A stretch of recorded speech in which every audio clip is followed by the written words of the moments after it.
How bold this man was, to actually storm into a military-controlled area with a gun, shoot a sentry, and then steal the sentry's automatic rifle. At that moment, the owner of a nearby convenience store, hearing the gunfire, saw a figure pass by and was so scared that he dared not make a sound. Two sentries from the base came out to check the situation and found a fellow soldier lying on the ground, shot. The culprit was long gone. By this time, the culprit had changed his appearance, boarded a bus, and left. He even watched police cars pass by him. After getting off the bus, he clutched a burlap sack tightly and headed home. His wife was wiping the table. The man gestured for her to get some food, but to his surprise, she looked at him coldly and demanded money. No money, no food. The man was so angry that he slapped his wife. Then he took out the rifle and pointed it at her, smugly telling her that he had stolen the rifle after killing a sentry. But his wife wasn't scared at all. In their eyes, making money was more important than breaking the law. The man looked at the gun in his hand. It was his hope for a better life. He couldn't help but kiss the gun. On the other side, the police were discussing the case. A few years ago, there had been a similar case of a gun robbery. The company's accountant had just taken money out of the bank when he was shot by the culprit. The attacker was ruthless, firing 2 shots into the victim's vital spots and taking all the cash. The whole process took less than 2 minutes, and according to ballistics tests, it was confirmed that the culprit was the same person. Given the brazen nature of the culprit,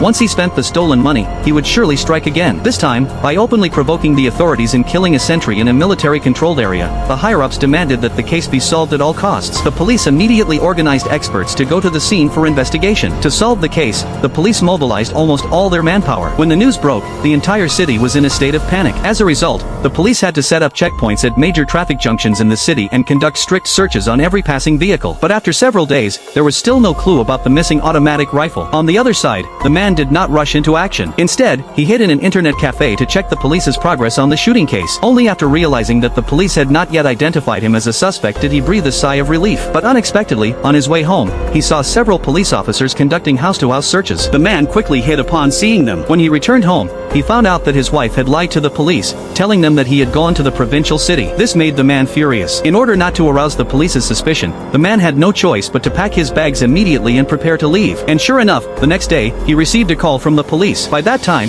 he had already gone to another place. The man temporarily escaped the police's suspicion, but in doing so, he could no longer go back to carry out the robbery.